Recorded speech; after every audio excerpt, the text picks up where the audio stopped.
The power grid doesn't flicker, it dies. Not in hours, not gradually, but instantly. Every light, every phone, every hospital machine, every water pump that keeps 8 billion people alive just stops. No government announcement, no emergency broadcast, just silence where there used to be the hum of civilization.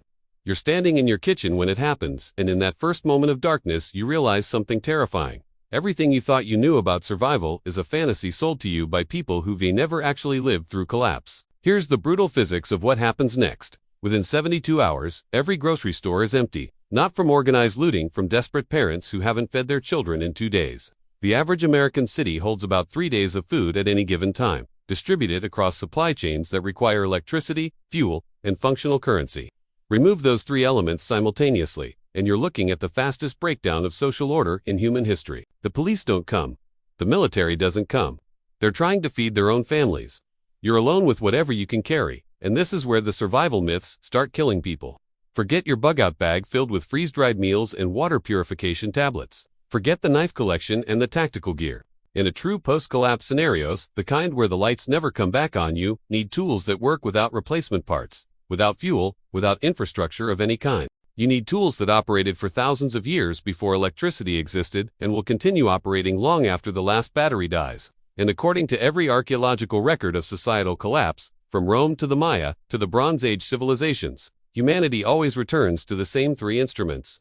Not because they're romantic or traditional, but because they're the only things that work when everything else fails. The first tool is leverage, specifically a pry bar, not a crowbar, not a hammer, but a proper 30-inch steel pry bar with a flattened edge on one end and a tapered point on the other. Here's why this matters more than any weapon or fire starter you've stockpiled. In a collapsed urban environment, everything you need to survive is locked behind doors, sealed in containers, or buried under rubble. The chemistry is simpler. Pry bar multiplies your applied force by a factor of 10 or more, allowing a 100-pound person to generate 1,000 pounds of separating pressure. That's the difference between starving outside a locked warehouse and eating for a month. That's the difference between dying of exposure and breaking into a structure with shelter. Every other tool requires some consumable element: fuel, ammunition, batteries. A pry bar requires only physics and your body weight. But here's what the YouTube survivalists won't tell you, because they reselling you gear instead of truth. You need to know exactly where to apply that leverage. Cities are filled with forgotten access points, service entrances, utility tunnels, basement windows designed to be opened from outside for emergency access. The average urban building has 4 to 6 points of entry that require less than 2 minutes to breach with proper leverage technique. You're not smashing your way in like some post-apocalyptic raider. You're using mechanical advantage to quietly separate a door from its frame at the hinge point, where even a deadbolt becomes irrelevant. The pry bar gets you into the spaces everyone else is standing outside of, staring at locked doors while their children cry from hunger. The second tool is filtration, but not the portable camping filter you bought online. Those fail. The ceramic elements crack, the membranes clog, the seals degrade. You need a gravity-fed filtration system you can build from scavenged materials and operate indefinitely. The science here is non-negotiable. Waterborne pathogens kill more people in collapse scenarios than violence, starvation, and exposure combined. Cholera, dysentery, typhoid, these aren't historical diseases. They what happens immediately when water treatment plants stop running and desperate people start drinking from contaminated sources. The working solution is a 2-stage system using layered sand, activated charcoal, and cloth as mechanical and chemical filters, followed by solar disinfection in clear containers. The ultraviolet radiation in direct sunlight destroys the DNA of bacteria and viruses. It's called SOTUS, and it's kept millions alive in developing nations where infrastructure never existed in the first place. You build this once using materials from any hardware store, any abandoned building, any place human civilization touched. 5-gallon buckets, aquarium gravel, crushed charcoal from any burned wood, and clear plastic bottles. The system produces potable water indefinitely without replacement parts, without chemicals, without hope that someone's coming to rescue you. It's the difference between drinking yourself to death in a city surrounded by water and actually surviving long enough to matter. The third tool is heat on demand, specifically a ferro rod and the knowledge to use it.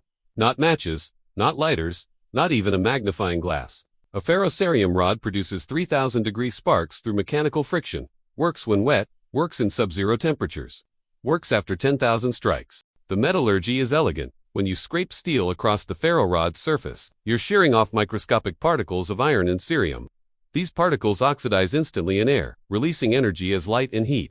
It's chemistry that works regardless of weather, altitude, or how badly everything else has failed. But the rod is useless without understanding the progression of fuel from tinder to kindling to fuel wood, each stage requiring specific surface area to mass ratios to sustain combustion. You need to recognize charcloth, petroleum-soaked cotton, or birch bark materials with low ignition temperatures that catch from a 3-second spark. You need to understand that wet wood has an outer layer you can shave away to expose dry interior fibers. You need to know that heat rises, that you build your fire structure to channel oxygen upward through increasingly larger fuel sources. This isn't camping knowledge, this is thermodynamics that determines whether you cook food, purify water, sterilize wounds, or freeze to death with a working fire starter in your pocket. Here's the psychological reality they do unprepare you for. You're going to watch people die who had better gear than you.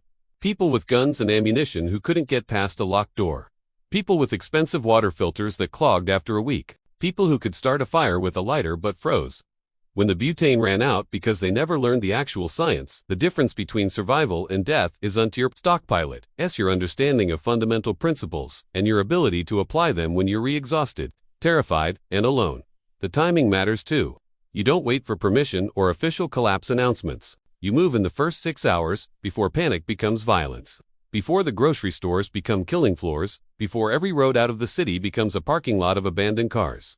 You take your 3 tools and you get to a position where you control access to shelter, water, and fuel. Not because you're preparing for a movie fantasy, because every historical collapse follows the same pattern. And the people who survive are the ones who understood the physics before everyone else figured it out. The final truth is this: preparation is unted about hope or optimism or believing things will work out. It's about accepting that systems fail, societies collapse, and when they do, the universe doesn't care about your intentions or your family or your previous life. The universe cares about leverage, filtration, and combustion. Master those 3 tools, actually master them. Practice them, understand the science until it's instinct in you by yourself. Time to adapt, time to learn, time to become the kind of person who survives what's coming. Because something is always coming, and the only difference between victims and survivors is what they did before the lights went out. Claude is AI and can make mistakes. Please double-check responses.